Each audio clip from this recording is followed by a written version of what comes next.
हमारे साथ मधुरेंद्र कुमार हमारे वरिष्ठ सहयोगी जुड़ चुके हैं और साथ हमारे एक और सहयोगी हरीश झा भी हमारे साथ जुड़ चुके हैं। लेकिन सबसे पहले मधुरेंद्र जी, आपसे मैं समझना चाहूंगी कि जांच कहां तक पहुंची है और क्या कुछ अब तक निकलकर ऐसा सामने आया है अभी तक की जांच में?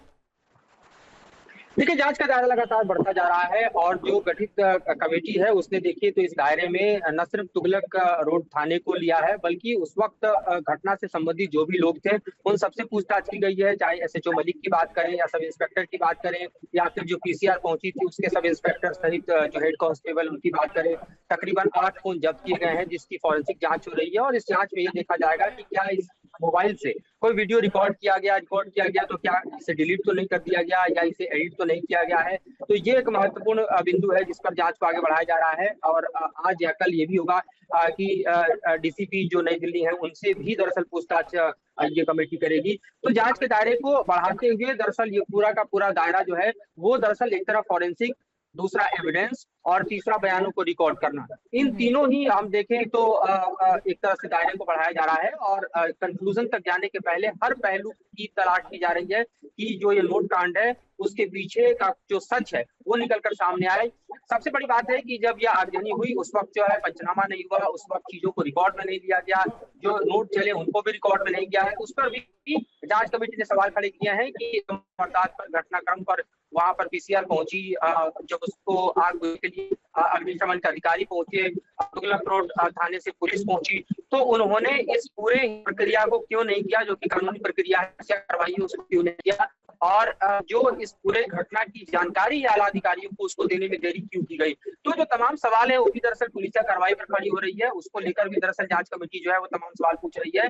लेकिन जो एविडेंस है उसको भी जुटाया जा रहा है और तथ्यात्मक दृष्टिकोण से देखने की कोशिश की जा रही है कि इस घटना के पीछे के तार कहाँ तक जुड़े हैं और इस घटना में लीपापोती भी किस कदर की गई है, कहां तक किस तरीके से तार जुड़े हुए हैं और कितनी लीपापोती की जो कोशिश है वो की जा रही है। लेकिन एक और इम्पॉर्टेंट जो हियरिंग जिस पर होनी है कि एफआईआर दर्ज हो या ना हो, इस पर आज फैसला आना है, इस पर हियरिंग होनी है। क्या कुछ अपडेट मिल रही है हरीश इसे लेकर? कितने बजे के लिए लिस्टेड है, लंच से पहले या लंच के बाद?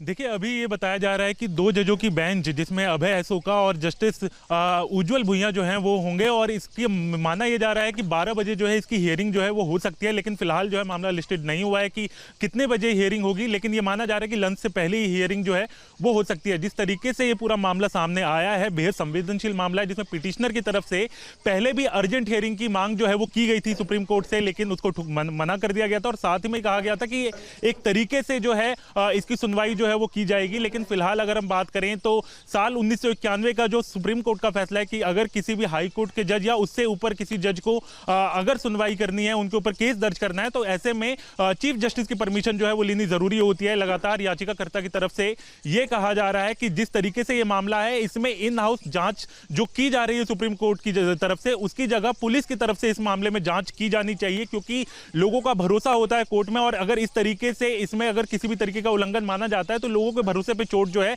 वो लगेगी। तो ऐसे में बहुत जरूरी है कि पुलिस जो है वो इसकी जांच करे। लेकिन फिलहाल ये बताया जा रहा है कि लंच से पहले ही इस मामले पर सुनवाई जो है वो की जा सकती है।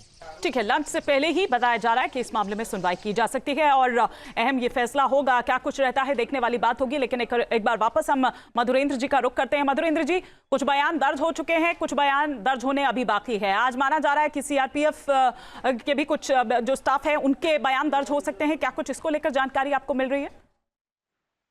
बिल्कुल, जो जस्टिस वर्मा के घर पर तैनात सीआरपीएफ के कर्मी हैं उनका बयान भी और इसलिए दर्ज होने हैं क्योंकि जो सिक्योरिटी की सारी जिम्मेदारी है वो उन्हीं के कंधों पर है। हम जानते हैं कि जस्टिस वर्मा का घर जो है वो पूरी तरह से एक सिक्योर्ड कोठी है जिसमें एंट्री एग्जिट के लिए हम देखें तो सीसीटीवी वहां पर लगा हुआ है, वहां पर सीआरपीएफ के पुलिस सुरक्षा कर्मी खड़े रहते हैं जो हर व्यक्ति के एंट्री को करते हैं और उसको इंश्योर करते हैं।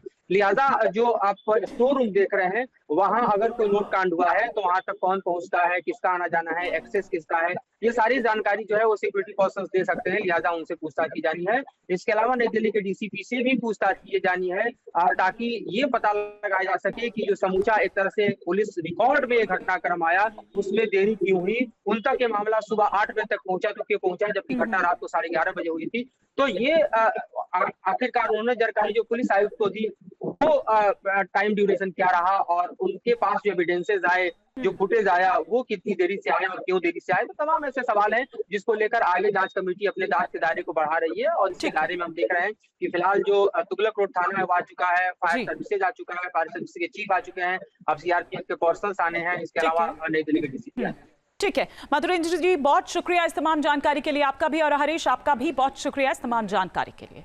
न्यूज नेशन अब व्हाट्सएप पर खबरों के ताजा अपडेट के लिए न्यूज नेशन के इस क्यूआर कोड को स्कैन करें।